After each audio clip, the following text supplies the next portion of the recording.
Oui. Sciences.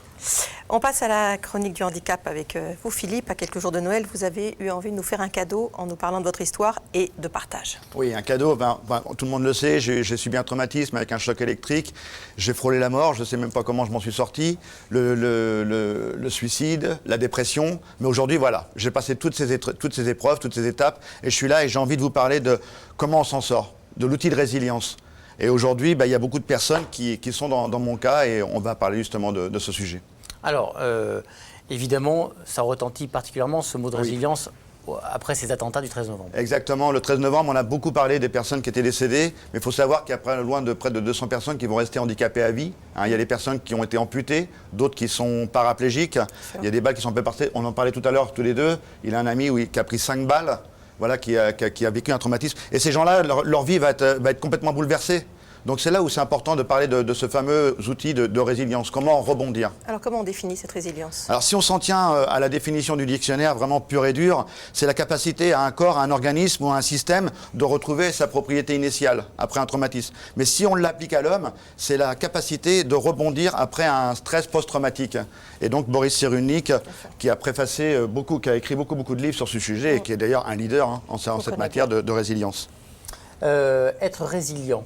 Ça signifie, pardon, je vais y arriver. Oui. Ça signifie passer par plusieurs étapes. Exactement, plusieurs étapes. Vous avez étapes. vécu donc, vous? Oui, j'ai franchi ces étapes-là. J'ai eu la chance de les franchir parce que j'ai eu un soutien familial, des amis, une famille qui m'a toujours soutenu. Donc, ces fameuses étapes, et là, les 5 étapes que je vais vous parler, elles peuvent durer un jour, une semaine, un mois, une année ou à vie. En général, la première qui arrive, c'est le déni.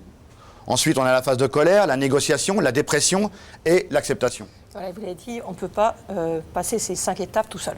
Non, voilà, comme je viens de vous le dire à l'instant, c'est juste pas possible tout seul. Ou alors on est vraiment un super homme, mais j'en ai jamais connu encore aujourd'hui. Pourtant, j'ai fait beaucoup de centres de rééducation.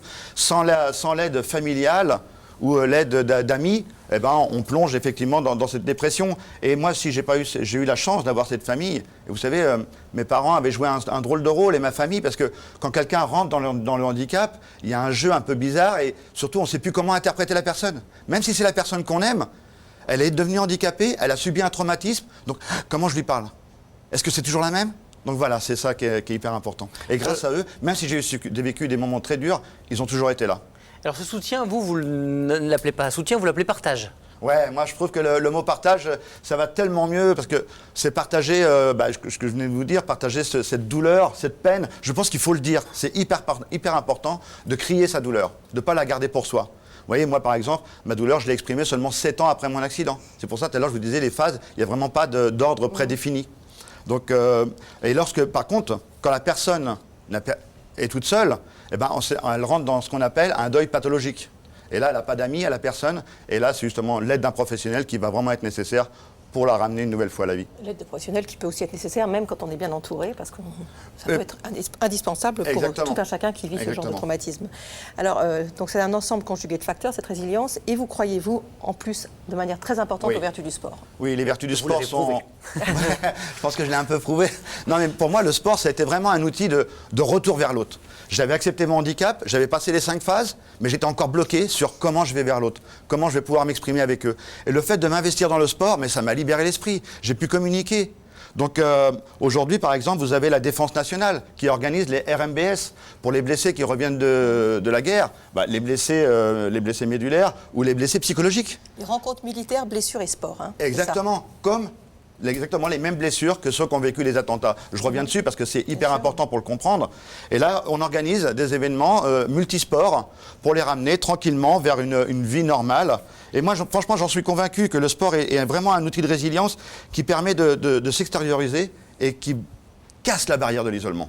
Juste une question un peu personnelle, Philippe. Lorsque vous avez traversé la Manche à la nage, vous étiez à quelle étape de votre résilience? Le déni, la colère, j'imagine pas le déni, mais la colère, la négociation, la dépression ou l'acceptation? Non, j'avais tout franchi, ça y est, c'était fait. C'était fait. C'était fait, oui, franchement. C'est ce qui vous a permis d'accomplir c'est ce qui m'a permis d'y aller, oui, complètement.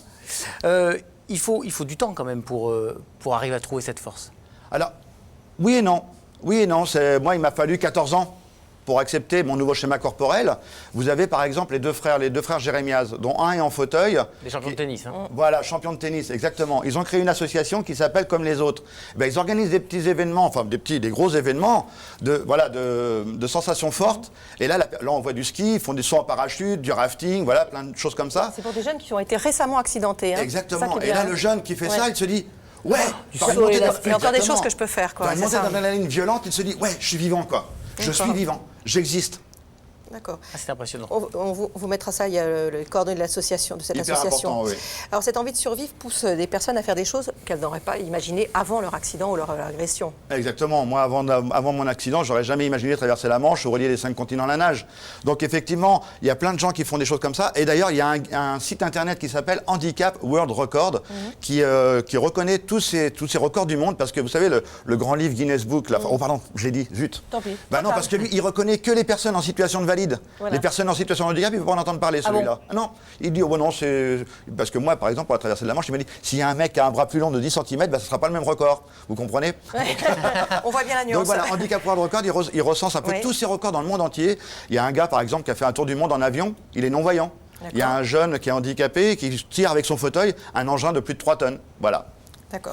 Et tout ça, je précise, ça sera sur allodocteur.fr. Oui, on pourra le retrouver.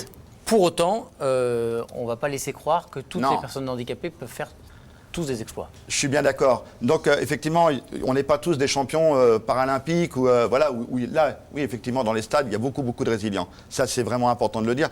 Mais effectivement, la résilience, ça a 1000 chemins. Ça peut être, par exemple, s'investir dans un emploi, une formation, ou alors un loisir, se mettre à l'art, faire de la peinture ou de la chanson, faire son jardin. Et pourquoi pas s'occuper des autres? La résilience a 1000 chemins.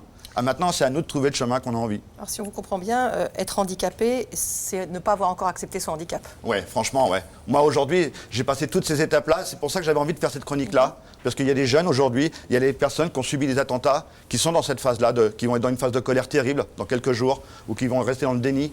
C'est de leur dire que moi, j'ai passé ce cap-là, on peut le franchir avec l'aide de tout le monde.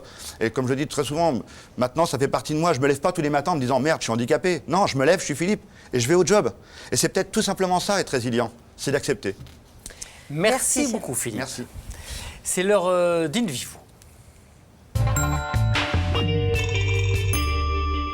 Dernier jour à Strasbourg avec les retraités bénévoles de Médecins du Monde qui tentent de venir en aide à tous ceux qui se retrouvent démunis et sans soins, comme